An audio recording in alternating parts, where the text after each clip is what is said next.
आलाप रेखा हो धीमी, संयत और भीतर तक उतरती हुई। आज के इस महत्वपूर्ण सत्र लालित्य व्यंजना में सबसे पहले मैं आवाज़ दे रहा हूँ मिथिलेश तिवारी जी को। आप अपने विषय प्रकृति, विकृति और विकास पर अपनी बात रखेंगे। हमारे पास अपने वक्ताओं को सुनने के लिए हर वक्ता के लिए हमने 10 से 12 मिनट का समय निर्धारित किया है। डॉक्टर मिथिलेश, स्वागत है। बहुत बहुत धन्यवाद। परम आदरणीय पंडित विद्यानिवास मिश्र जी के चरणों में अपना प्रणाम अर्पित करते हुए इस सत्र के अध्यक्ष माननीय प्रोफेसर दुबे सर एवं मंच पे उपस्थित सभी वक्ताओं को मेरा प्रणाम। मुझे जिस विषय पर अपनी बात रखने का मौका दिया गया है वो है प्रकृति, विकृति और विकास का प्रश्न विद्यानिवास मिश्र जी की दृष्टि। ये विषय इतना विशद है कि मैं अपने आप को इसके लिए बहुत ही अल्पज्ञानी मानता हूँ, लेकिन मेरी जितनी अपनी समझ है उसके अनुसार मैं अपनी बात रखूँगा। अगर हम देखें ध्यान से तो भारतीय दार्शनिक परंपरा में प्रकृति, विकृति और विकास की अवधारणाएं सृष्टि, परिवर्तन और चेतना को समझने का एक समग्र ढांचा है। भारतीय दर्शन में खास करके सांख्य मीमांसा में बहुत ज़्यादा सांख्य दर्शन में बहुत ही विस्तार से प्रकृति और विकृति के बारे में बताया गया है और इसे एक व्यापक, बहुआयामी और मूल्य आधारित प्रक्रिया के रूप में समझा गया है।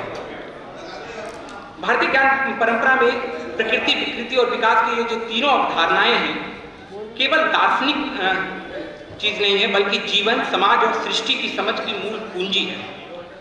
यह प्रश्न मूलतः यह समझने का प्रयास है कि सृष्टि का आधार क्या है, परिवर्तन कैसे होता है और विकास का आशय क्या है। भारतीय दर्शन में सृष्टि की व्याख्या कार्य कारण सिद्धांत पर आधारित है, जिसमें प्रकृति को मूल कारण और विकृति को उसके कार्य रूप के रूप में देखा जाता है। विकास इस पूरी प्रक्रिया का एक गतिशील पक्ष है जो परिवर्तन की दिशा और क्रम प्रदान करता है। भारतीय संस्कृति और दार्शनिक चिंतन के मर्मज्ञ परम आदरणीय पंडित विद्यानिवास मिश्र जी ने प्रकृति, विकृति और विकास के प्रश्न को केवल दार्शनिक अमूर्तता के रूप में नहीं देखा या सिर्फ समाज विज्ञान या अर्थशास्त्र के ढांचे में नहीं समझा, बल्कि इसे भारतीय जीवन बोध, परंपरा और आधुनिकता के द्वंद्व के रूप में समझने का आह्वान किया है। उनके विचारों में यह प्रश्न मूलतः संस्कृति के स्वस्थ विकास बनाम विकृत आधुनिकता का प्रश्न हो जाता है। मिश्र जी आधुनिकता के विरोधी नहीं हैं, किंतु वो उसके अंधा अनुकरण के घोर आलोचक हैं। उनके निबंध में बार बार ये प्रश्न उठता है कि कौन सा परिवर्तन विकास है और ये कब विकृति का रूप धारण कर लेता है। विद्यानिवास मिश्र जी ने हिंदू धर्म जीवन की सनातन की खोज की भूमिका में बहुत ही विस्तार से इस बात पर ध्यान दिया है। मैं उनकी उस भूमिका से कोट करना चाहूँगा। उन्होंने लिखा है कि हिंदू विश्व दृष्टि मनुष्य और प्रकृति दोनों को अविलग देखती है। बाहर से जो सूर्य का प्रकाश है वही भीतर बुद्धि का प्रकाश है। बाहर जो अंधकार है वही भीतर का भय है। बाहर जो तृण, विरुद्ध और वृक्ष के ऊपर उठने की प्रक्रिया है वही भीतर की उमंग है। इसलिए मनुष्य और देवता में स्पर्धा नहीं, सहकार भाव है। इस प्रकार अगर हम ध्यान से देखें तो विद्यानिवास जी ने हमेशा इस बात पर जोर दिया कि मनुष्य की सहज प्रवृत्ति, समाज की जीवन पद्धति और संस्कृति के आंतरिक लय के रूप में हमें जीवन को देखने की जरूरत है। और यहाँ पे प्रकृति का अर्थ केवल भौतिक पर्यावरण नहीं, वो जीवन की वो सहज अवस्था है जो लोक, अनुभव और परंपरा से निर्मित होती है। अपने एक निबंध लोक और शास्त्र में वो लिखते हैं, लोक वो है जो जिया जाता है, शास्त्र वो है जो सोचा जाता है। लोक से कटा हुआ शास्त्र जीवन से कटा हुआ विचार है। इस कथन से यह स्पष्ट होता है कि प्रकृति जीवन अनुभव से उपजी हुई सत्ता है। भाषा, लोकाचार, उत्सव, संस्कृति, पारिवारिक संबंध ये सब प्राकृतिक है, क्योंकि ये किसी बाहरी आरोहण से नहीं बल्कि जीवन अनुभव से उपजे हैं। अपने एक निबंध भाषा और संस्कृति में पंडित जी कहते हैं कि भाषा किसी प्रयोगशाला में नहीं बनती, वो समाज के सांसों के साथ चलती है।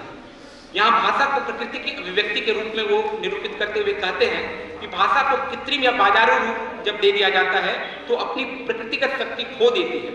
इसलिए प्रकृति वो है जो स्वाभाविक, अनुभूत और सांस्कृतिक रूप से जीवित है। इसके विपरीत विकृति को परिभाषित करते हुए विद्यानिवास जी कहते हैं कि ये एक अपने जड़ों से कटा हुआ परिवर्तन है। विकृति एक अस्वाभाविक हस्तक्षेप और उसका अंधा अनुकरण है।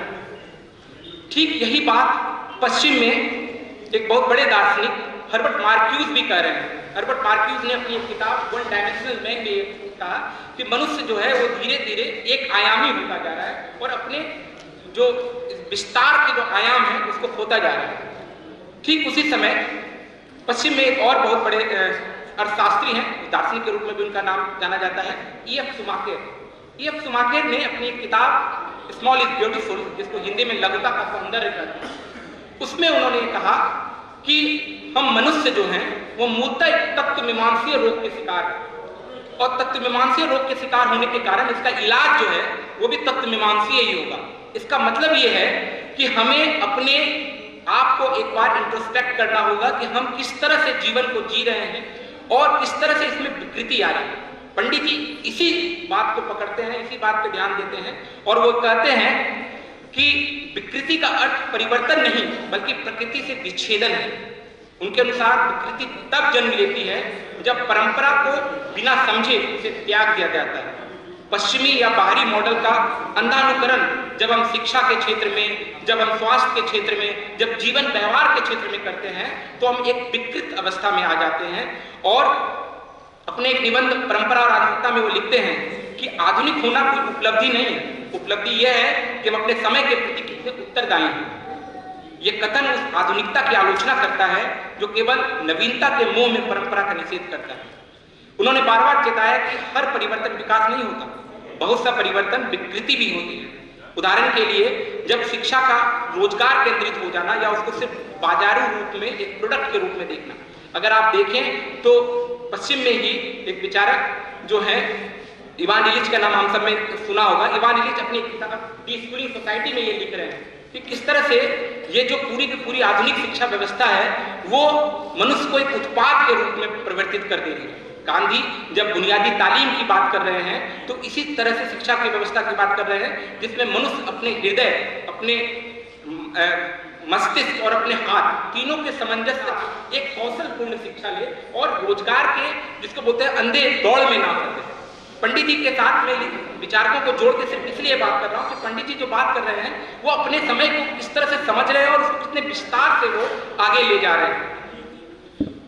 विकास की बात करते हुए पंडित जी इस बात पर जोर देते हैं कि विकास का अर्थ है प्रकृति का परिष्कार, ना कि उसका विनाश। उनकी विकास दृष्टि में परंपरा बोझ नहीं आधार है, आधुनिकता विरोध नहीं संवाद है। परिवर्तन आवश्यक है पर वो संस्कृति सम्मत होना चाहिए।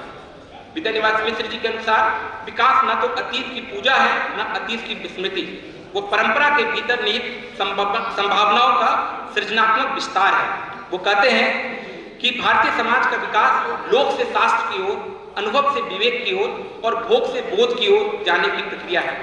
उपभोग केंद्रित पश्चिमी चिंतन के बरक्स भारतीय चिंतन की बात करते हुए विद्यानिवास जी हिंदू धर्म जीवन में सनातन की खोज की भूमिका में लिखते हैं कि जहां पश्चिमी चिंतन मनुष्य को केंद्र में रखता है, मनुष्य की अप्रतिहत बुद्धि को केंद्र में रखता है, प्रकृति पर मनुष्य के विजय को मनुष्य का पुरुषार्थ मानता है तथा पूरी सृष्टि को मनुष्य का उपभोग्य मानता है, वहीं भारतीय चिंतन कोई एक केंद्र देखता ही नहीं। उसका विश्व बहुकेंद्रित है, मनुष्य के लिए देवता केंद्र है, देवता के लिए मनुष्य।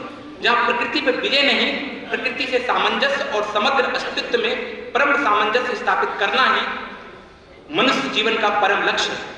अगर हम उनके निबंधों को विस्तार से देखें तो उनके निबंधों में प्रकृति, विकृति और विकास की जो त्रयी है ये मूल परीक्षण की कसौटी बन जाती है।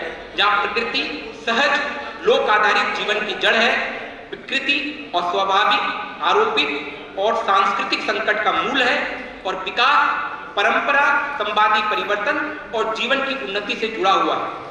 असली प्रश्न ये नहीं है कि परिवर्तन हो या ना हो, बल्कि ये है कि जो परिवर्तन है वो क्या हमारी प्रकृति से जन्मा है या उस पर थोपा गया। जब तक हम इस विवेक के साथ इसका अन्वेषण नहीं करेंगे तब तक हम उस चीज को सही मान लेंगे जो इस आधुनिक पश्चिम सभ्यता ने हमें एक तरह से थोप दिया है।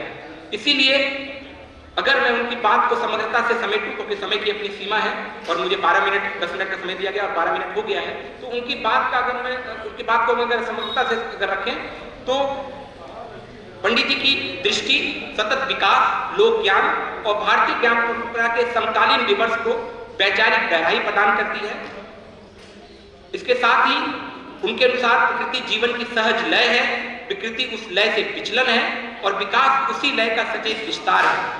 जब हम अपने चिंतन को इस दृष्टि से देखेंगे तो आज के आधुनिक समय में हम उनके जीवन से बहुत कुछ सीख सकते हैं और अपने जीवन में प्रकृति के सहज बोध के अनुसार अपना जीवन जो है संचालित कर सकते हैं और जो विकृति आ गई है उससे आने वाली पीढ़ी को बचाने का प्रयास कर सकते हैं। बहुत बहुत धन्यवाद।